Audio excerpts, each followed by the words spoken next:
Now let's take a look at one of the most common responses to Sumi-Gaeshi, right versus right, when we're down on the ground. And that is your partner posting one of their legs to avoid getting taken over. In a standing situation here, your partner's base, remember, your partner's base can widen considerably, wider than their shoulders and their hips. When they're down on their knees, that base is often cut almost in half.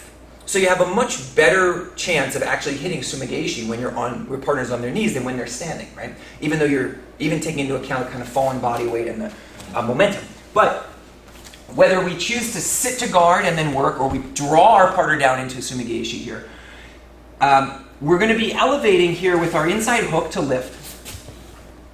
This works because if you look at how Sensei is here, this knee is supporting his weight. And this is actually the pivot point over which we throw him. So when we go to do the throw, my leg lifts him and the hand drives and this arm controls, and all of his base is on his right leg here.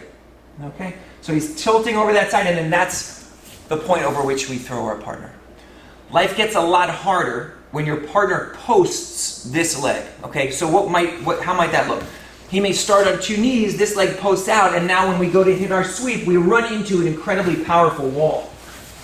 And that part of the reason is because your partner's base just increased considerably. Right now, his knees are about this far apart. When he steps this leg up, the base goes and almost increases probably by, 30, 40%. It's going to be very difficult to lift somebody and throw them over that base.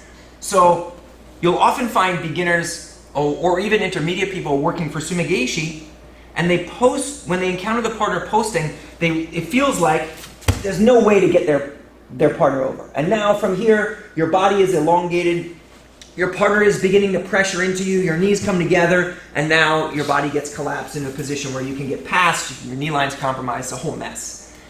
So when we feel that this is happening and we see our partner posting this leg out, our mechanics are still the same. We're controlling with our right hand, looking to draw our partner forward.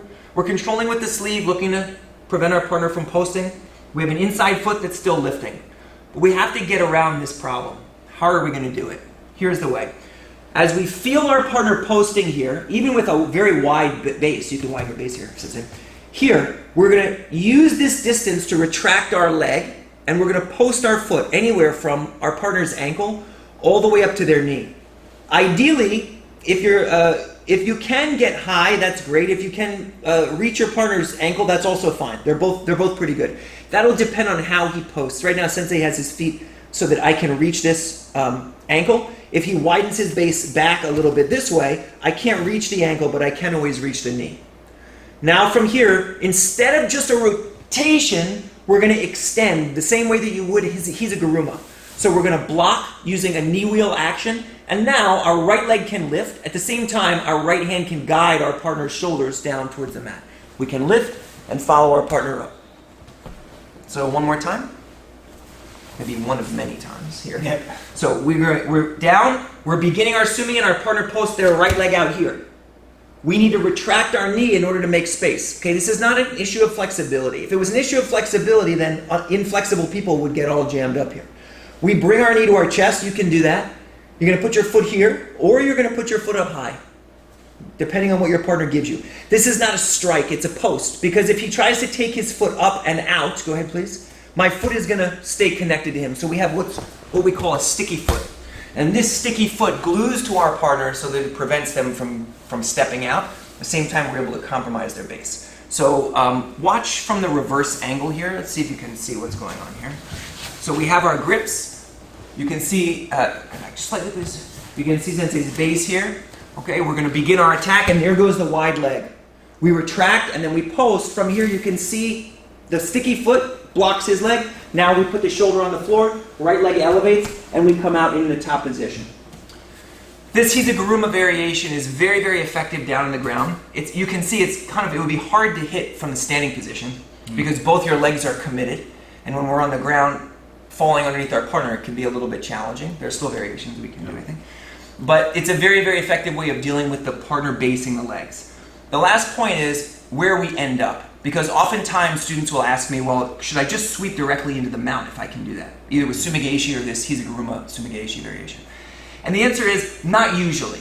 And the reason The reason being that sometimes when after you've followed up with your sumi here, you've hit your partner with the sweep and you've knocked him down, if you get overly excited and you pass your leg high, your partner can go directly into Ashigarami here. And he flicks his legs up, and now, although I reversed him, we have another problem that we need to contend with, which is the trapped leg.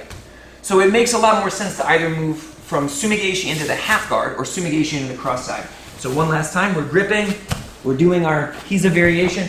From here, we're tracting this leg and going knee on belly, or if our partner does trap the leg here, being content with landing in the half guard, a position from which we can then pass, all right? So that's kind of the final point of that. And here now you have a version of Sumi-Gaeshi right versus right, down on the ground with the Hiza-Guruma variation.